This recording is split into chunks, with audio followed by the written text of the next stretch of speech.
The Christmas Truce of 1914.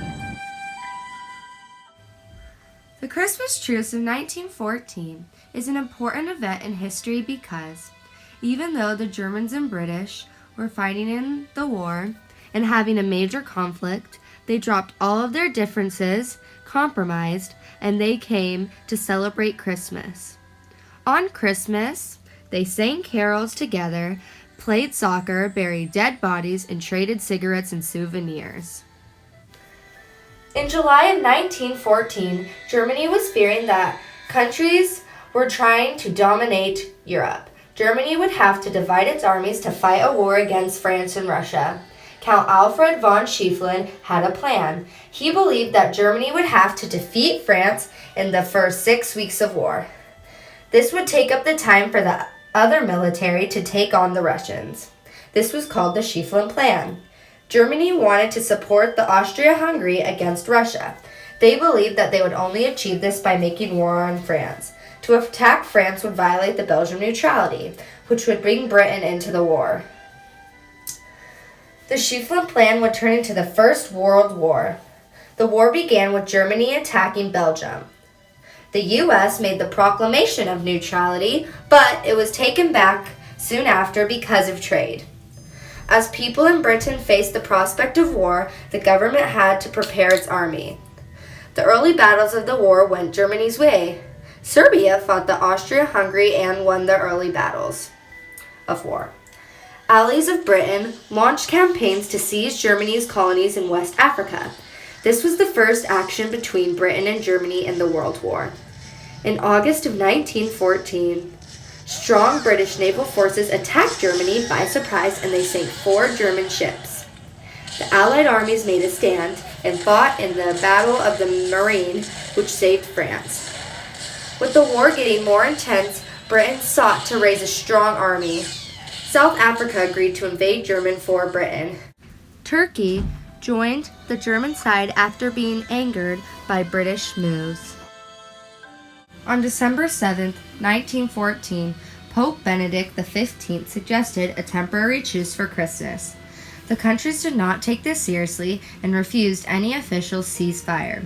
But on Christmas Eve, the British and German soldiers who were in the trenches declared their own unofficial truce. The British in the trenches heard Germans singing carols such as Silent Night and the First Noel. Private Albert Morin, a member of the 2nd Queen's Regiment, describes the incredible scene on Christmas Eve 1914 on the Western Front as, quote, "It was a beautiful moonlit night, frost on the ground, white almost everywhere. And about 7 or 8 in the evening there was a lot of commotion in the German trenches, and they sang Silent Night. I shall never forget it." End quote. Graham Williams of the London Rifle Bridge was on duty in the forward trenches when he noticed that, quote, "lights began to appear along the German parapet." End quote. German soldiers emerged out of their trenches and came out into no man's land calling out "Merry Christmas" in their enemy's native tongue. At first, soldiers feared this was a trick, but the British saw that the Germans were unarmed, so they climbed out and shook hands with the enemies. German Army officer Walter Staines recalled,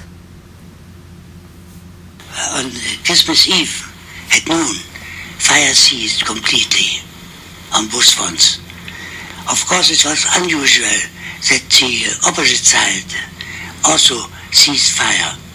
Then my officer controlling the sentries came in and said, may I ask a question there? Do you expect a surprise attack? Because it's very unusual, the situation." I said, "No, I don't think so. But anyhow, everybody is awake, nobody sleeping and so on, and the sentries are still on duty. So I think it's all right." Corporal John Ferguson of the 2nd Seaforth Highlanders was manning a trench in the Ypres Solent. He remembered how, quote, "out of the darkness we could hear laughter and see lighted matches, a German lighting a Scotchman's cigarette and vice versa, exchanging cigarettes and souvenirs." End quote. The men exchanged presents, souvenirs, plum pudding, and cigarettes. The men also played a friendly game of soccer against each other. Corporal John also stated, quote, "Here we are laughing and chatting to men whom only a few hours before we were trying to kill," end quote. Because they had a ceasefire, they did arrangements where bodies were recovered and chaplains held burial services. Soldiers of both sides attended the service. The truce lasted throughout Christmas Day and into the next. When soldiers and other army leaders heard about this, most leaders frowned upon it, but other soldiers wanted to have their own truce. The Franco-Belgian forces held their own truce. The Christmas truce of 1914 set an example of how forgiving the human nature can be.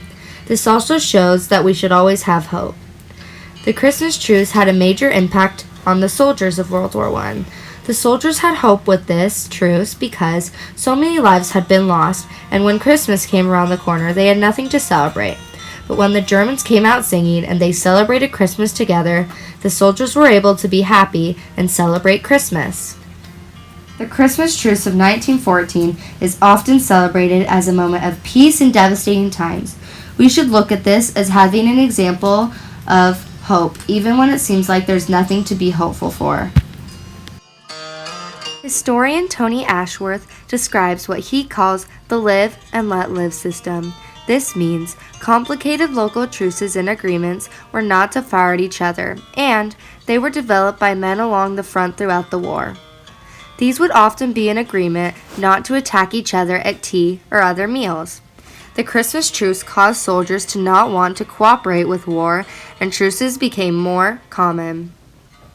The Christmas truce inspired more soldiers to become pro-peace.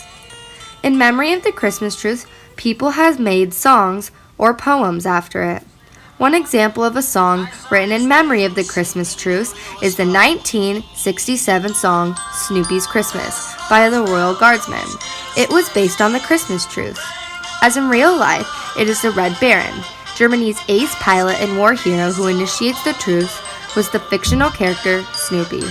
Even though the war continued, the Christmas truce will never be forgotten. The Christmas truce of 1914 is an important event in history because, even though the Germans and British were fighting in the war and having a huge conflict, they dropped all of their differences, compromised, and they came together to celebrate Christmas. On Christmas, they sang carols together, played soccer, buried dead bodies, and even traded cigarettes and souvenirs. Because the Germans came out of their trenches to sing, the German and British were able to have a truce. During the truce, the soldiers gave each other gifts, played soccer, and just had a time of peace. Without the Christmas truce, the British and German soldiers would never have had that time of peace, and we would not have the example today of always having hope.